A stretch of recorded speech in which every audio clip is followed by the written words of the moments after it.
Sobat Pajak, perkenalkan saya Mujahidah dengan NIM E1A023004 yang pada kali ini berkesempatan menjelaskan sedikit terkait makalah yang sudah saya kaji sebelumnya dengan title Analisis Normatif dan Problematika Pajak Penghasilan Pasal 15 dalam Praktik Perpajakan di Indonesia. Melalui video ini, kita akan membahas sedikit lebih dalam mengenai PPh Pasal 15 dengan dua rumusan masalah yang saya bawa. Yang pertama, bagaimana ketentuan normatif serta penghitungan pajak penghasilan Pasal 15 dalam sistem hukum pajak di Indonesia? Yang kedua, apa problematika yang timbul dari penerapan tarif PPh final Pasal 15? Nah, maka dari itu, kita akan mengupas lebih dalam terkait legitimasi hukum hingga akar persoalan sengketa yang sering muncul. Jadi, pastikan teman-teman simak sampai tuntas ya. Pajak penghasilan Pasal 15 merupakan salah satu bentuk pemajakan khusus dalam sistem hukum pajak Indonesia. Pajak ini ditujukan kepada kelompok wajib pajak tertentu yang memiliki karakteristik usaha atau transaksi yang unik sehingga sulit dilakukan penghitungan penghasilan kena pajak secara real berdasarkan ketentuan umum dalam Pasal 16 Undang-Undang Pajak Penghasilan. Secara teknis, PPh Pasal 15 menggunakan mekanisme pemotongan atau penyetoran khusus melalui sistem withholding tax. Artinya, penghasilan yang diperoleh wajib pajak itu dipotong oleh pihak ketiga dan hasil potongan tersebut disetorkan ke kas negara. Pajak yang sudah dipotong ini pada prinsipnya dapat menjadi kredit pajak resmi pada akhir tahun pajak, asalkan wajib pajak memiliki bukti pemotongan yang sah. Namun, dalam beberapa ketentuan, sifat PPh Pasal 15 adalah final sehingga tidak dapat dikreditkan lagi pada SPT tahunan. Dasar hukum PPh Pasal 15 pertama kali termuat dalam Undang-Undang Nomor 7 Tahun 1983 tentang pajak penghasilan yang kemudian diubah menjadi Undang-Undang Nomor 36 Tahun 2008. Pasal 15 Undang-Undang PPh itu memberi kewenangan kepada Menteri Keuangan untuk menetapkan norma penghitungan khusus bagi sektor usaha tertentu. Norma ini dikenal dengan istilah dim profit, yakni penghasilan neto yang dihitung berdasarkan persentase tertentu dari peredaran bruto. Penerapan norma ini dimaksudkan untuk memberikan kemudahan administrasi serta mengatasi kesulitan penghitungan pajak yang sering muncul pada usaha-usaha lintas yurisdiksi atau transaksi yang bisa dibilang tidak lazim. Objek pajak yang termasuk ke dalam cakupan PPh Pasal 15 pun cukup beragam. Pertama, perusahaan pelayaran dalam negeri sebagaimana diatur dalam Keputusan Menteri Keuangan Nomor 416 Tahun 1996.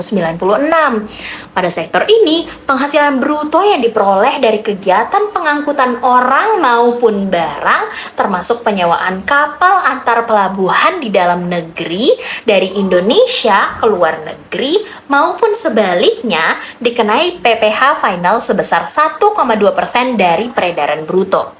Kedua, perusahaan penerbangan dalam negeri yang dikenai Pasal 15 melalui Keputusan Menteri Keuangan Nomor 475 Tahun 1996.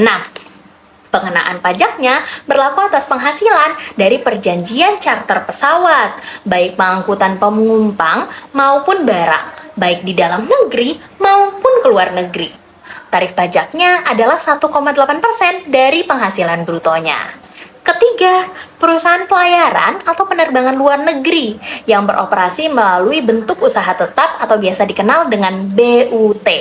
Berdasarkan Keputusan Menteri Keuangan Nomor 417 Tahun 1996, tarif yang dikenakan adalah 2,64% dari penghasilan bruto. Nah, pajak ini bersifat final, meskipun penerapannya tetap harus memperhatikan ketentuan dari Perjanjian Penghindaran Pajak Berganda atau biasa dikenal dengan P3B apabila ada. Keempat, Kantor Perwakilan Dagang Asing atau biasa diketahui sebagai KPDA.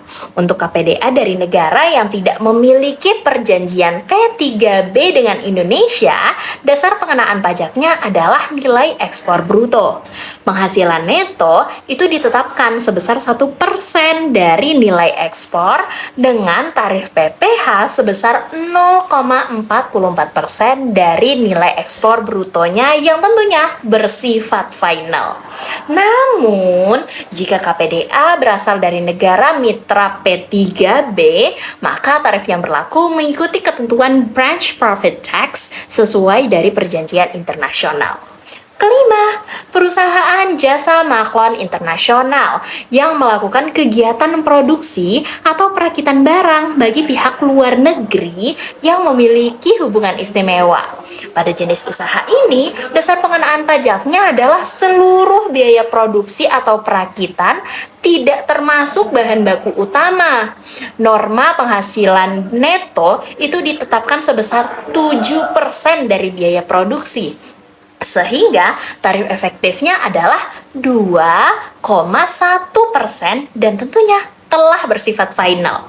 Pajak ini wajib disetor sendiri oleh wajib pajak setiap bulan paling lambat tanggal 15 setelah berakhirnya masa pajak.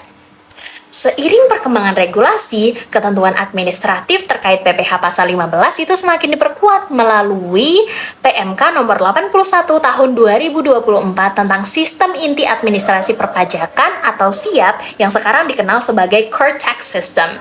Pasal 94 PMK ini mengatur bahwa pembayaran PPh pasal 15 itu wajib dilakukan paling lambat tanggal 15 bulan berikutnya. Sementara pasal 171 mewajibkan pelaporan melalui SPT masa PPh unifikasinya itu paling lama 20 hari setelah masa pajak berakhir. Dengan adanya integrasi ke dalam sistem Cortex, maka PPh pasal 15 kini tidak hanya sebatas formula tarif, tetapi juga sudah menjadi bagian dari kerangka administrasi modern yang tentunya lebih transparan dan efisien.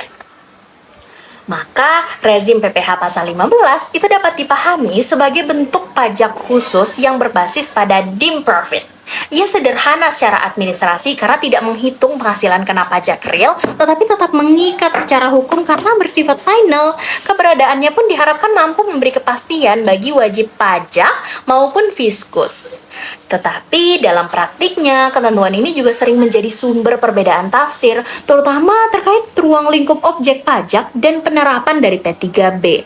Oleh karena itu, pemahaman yang baik mengenai norma, tarif, dan kewajiban administratif itu sangat penting agar pelaksanaan pasal 15 itu benar-benar sesuai. Walaupun tujuan utama dari pasal 15 Undang-Undang Pajak Penghasilan adalah memberikan kepastian dan kesederhanaan dalam pengenaan pajak, kenyataannya penerapan ketentuan ini justru sering menimbulkan berbagai problematika di lapangan. Pertama, terdapat persoalan sinkronisasi dengan perjanjian penghindaran pajak berganda atau P3B. Misalnya, dalam kasus perusahaan pelayaran atau penerbangan luar negeri, tarif PPh final pasal 15 itu kerap berbenturan dengan klausul P3B yang memberikan hak pemajakan hanya kepada negara domisili.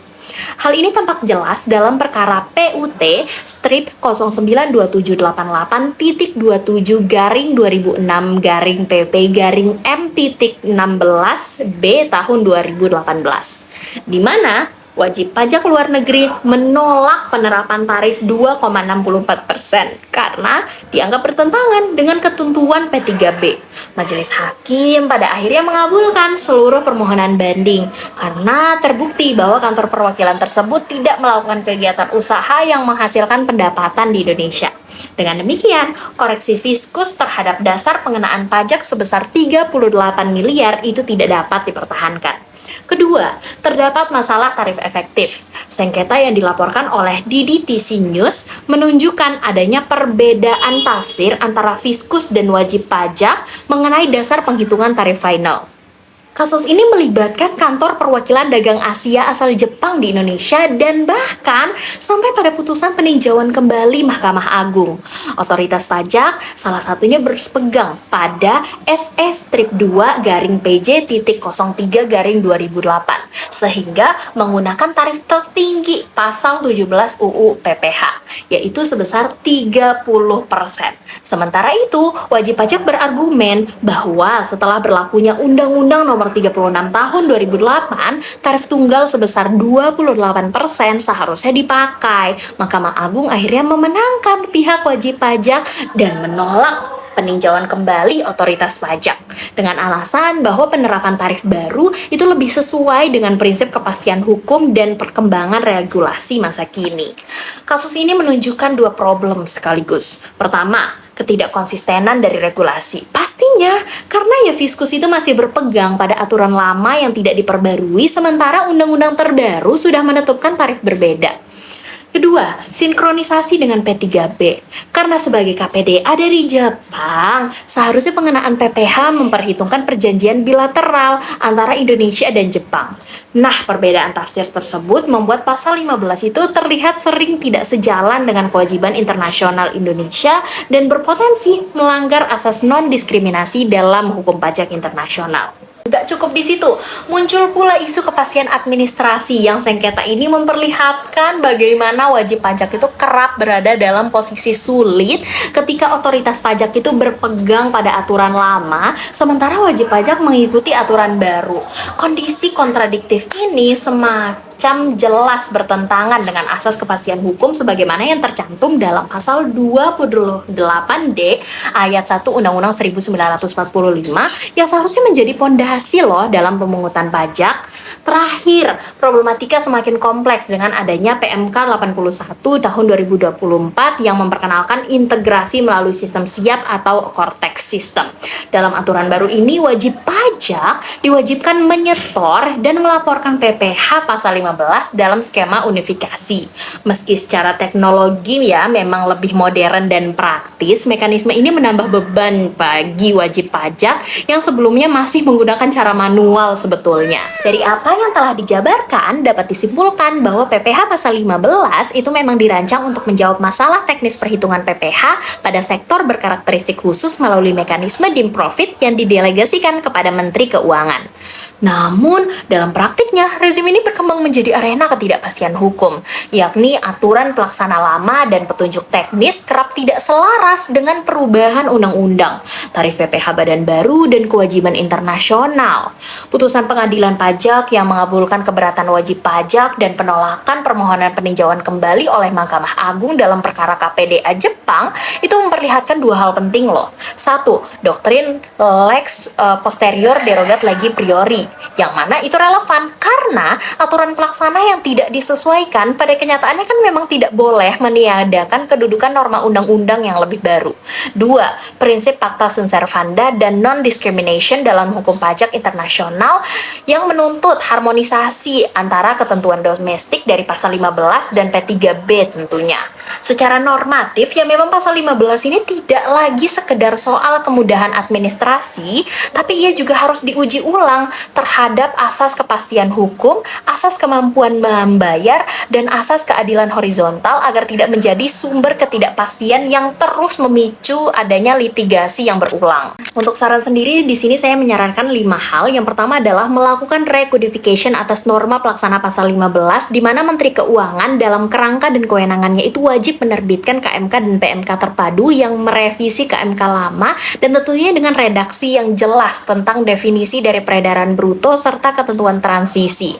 Yang kedua adalah memasukkan klausul prosedur yang memang memprioritaskan dari penerapan P3B ketika terdapat konflik dari norma tertentu, sehingga posisi Indonesia itu memang konsisten dengan kewajiban internasionalnya. Yang ketiga adalah menerapkan model semi-finality, yaitu pajak bersifat final secara administrasi tetapi menyediakan mekanisme sederhana dan terpadu untuk adanya restitusi berdasarkan SPT tahunan atau permohonan administrasi cepat apabila terbukti memang kemampuan bayar sesungguhnya itu berbeda.